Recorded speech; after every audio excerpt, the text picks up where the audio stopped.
샬롬, 이동춘 목사입니다. 오늘도 여러분의 삶이 주님의 평안으로 가득하시길 기원하며 하나님의 말씀을 나누겠습니다. 오늘 주시는 말씀은 이사야 40장 6절에서부터 8절의 말씀입니다. 말하는 자의 소리여 이르되 외치라. 대답하다 내가 무엇이라 외치리까 하니 이르되 모든 육체는 풀이요 그의 모든 아름다움은 들의 꽃과 같으니 풀은 마르고 꽃이 시들면 여호와의 기운이 그 위에 불미라. 이 백성은 실로 풀이로다. 풀은 마르고 꽃은 시드나 우리 하나님의 말씀은 영원히 서리라 하라. 아멘. 이사야 40장 6절부터 8절 말씀을 본문으로 날로 새로워지는 비결이라는 제목으로 말씀을 나누도록 하겠습니다. 인생은 영원하지 않습니다. 많은 재산도 대단한 권력도 인생의 끝을 막아주는 데는 어떤 도움도 주지 못합니다. 물론 폼 잡고 살게는 해줄 것입니다. 최고급의 의학적 혜택을 통해 인생의 끝을 좀 늘려줄 수도 있을 것입니다. 그러나 인생의 끝을 막을 수는 없습니다. 이 이야기가 오늘 본문에 있습니다. 그런데 이 이야기만 있는 것은 아닙니다. 본문 이사야서는 선지자 이사야를 통해 전달된 심판과 위로와 소망의 메시지를 담고 있습니다. 그런데 이 메시지들은 하나의 주제로 모아지는데 그것은 하나님이 이루시는 구원입니다. 이것 때문에 하나님이 구원하신다는 뜻의 이름인 이사야를 메신저로 쓰신 것이 아닌가 싶습니다. 그런데 위로와 소망을 말씀하실 때만이 아니라 심판을 말씀하실 때도 하나님의 관심은 구원하심에 있으십니다.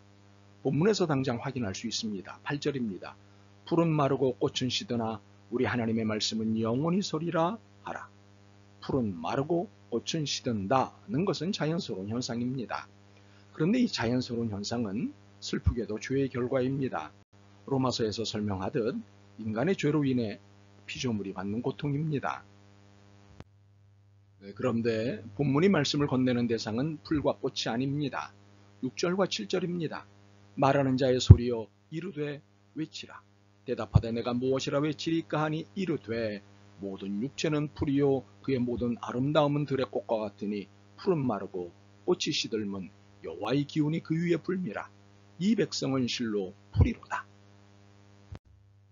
본문의 풀은 육체입니다. 꽃은 인간입니다. 풀과 꽃이 아닌 육체 가운데 있는 인간인 우리입니다. 이렇게 풀처럼 마르고 꽃처럼 시드는 것이 인생입니다. 이렇게 인생이 마르고 시드는 근본적인 이유는 죄 때문입니다. 그리고 이로 인한 심판에 이르게 됩니다. 죄로 인해서 영원히 살 수 있었던 것이 박탈되었고 결국 마르고 시드는 심판을 받게 됩니다. 그러므로 아무리 애쓰고 힘을 써도 인생의 끝을 막을 수는 없습니다. 결국은 마르는 풀처럼 시드는 꽃처럼 되는 것, 이것이 인생입니다. 그런데 이 사실에 인생의 반전의 메시지가 있습니다. 8절입니다. 풀은 마르고 꽃은 시드나 우리 하나님의 말씀은 영원히 서리라 하라. 8절은 삐딱하게 읽으면 우리를 기죽이시라는 말씀인가 하는 생각이 듭니다. 그러나 이 말씀은 그런 의도가 전혀 없습니다. 오히려 구원의 소망을 건네시는 메시지입니다. 마르고 시드는 한계를 가진 우리 인생을 향해 소망을 건네시는 메시지입니다. 여기에 영원히 있네, 이리 오시게 하고 초대하시는 메시지입니다.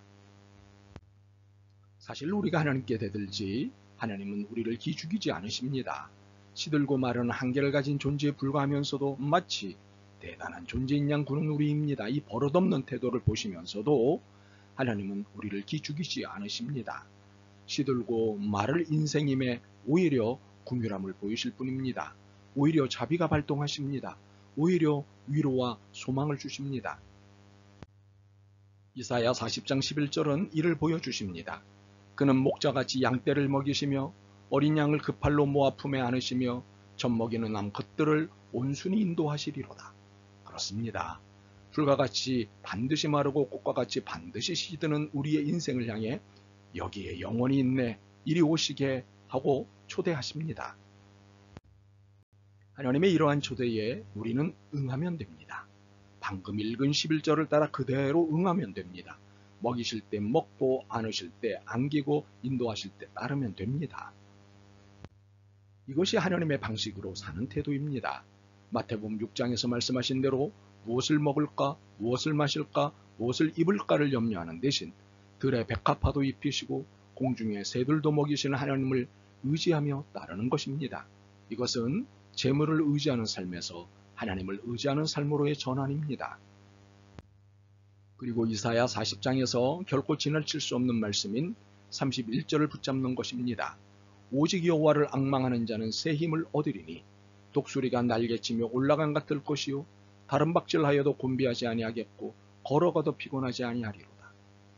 힘의 필요성 때문에 권력에 의지하고 기생하는 데서 최고의 권력자이신 하나님을 앙망하는 것으로 돌아서는 것입니다. 더 이상 더러운 힘에 의지하는 삶이 아닌 하늘의 새로운 힘, 새로운 권력에 의지하는 삶으로 넘어오는 것입니다. 물론 인생의 모든 것은 시들고 마르기에 재물도 힘도 쇠잔해집니다. 언젠가는 없어질 것들입니다. 그러나 하나님을 의지하는 인생은 날마다 더욱 비상하며 더욱더 새로운 힘을 얻게 됩니다. 이것이 하나님의 말씀이고 약속입니다. 하나님의 말씀과 약속은 결코 변치 않으십니다. 사실 우리는 진작에 하나님께 인생을 맡기긴 했습니다. 그런데 영 불안하고 위태롭게 하나님과의 관계를 유지하고 있습니다. 이유가 무엇일까요? 죄의 욕망으로 인해 이 땅의 가치관에 현혹됐기 때문입니다.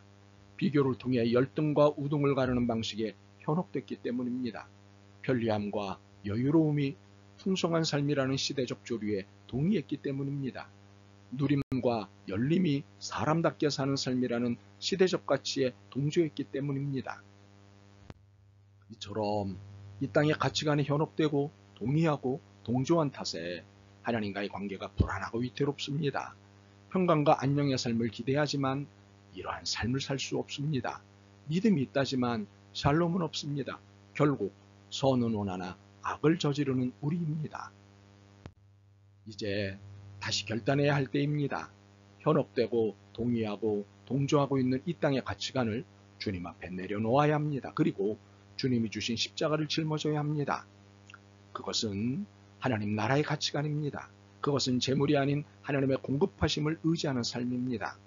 더러운 힘이 아닌 하늘의 새로운 힘, 하늘의 새로운 권력에 의지하는 삶입니다. 오직 주님으로 만족하는 삶입니다. 말하기는 여러분의 겉사람인 육체는 시들고 마를지라도 여러분의 속사람인 영혼은 하나님의 영원한 말씀으로 날로 새로워지기를 소망합니다.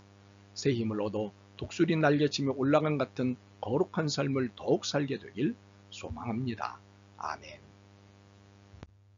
주님, 영원하지 않은 것에 현혹되고 동의하고 동조했던 것을 회개합니다. 이제는 영원한 하나님 나라를 위해서만 살겠습니다. 오직 주님께 초점을 맞춰 살겠습니다. 힘을 주옵소서. 예수 그리스도의 이름으로 기도드립니다. 아멘. 오늘도 여러분의 믿음과 삶을 응원합니다. 사랑합니다.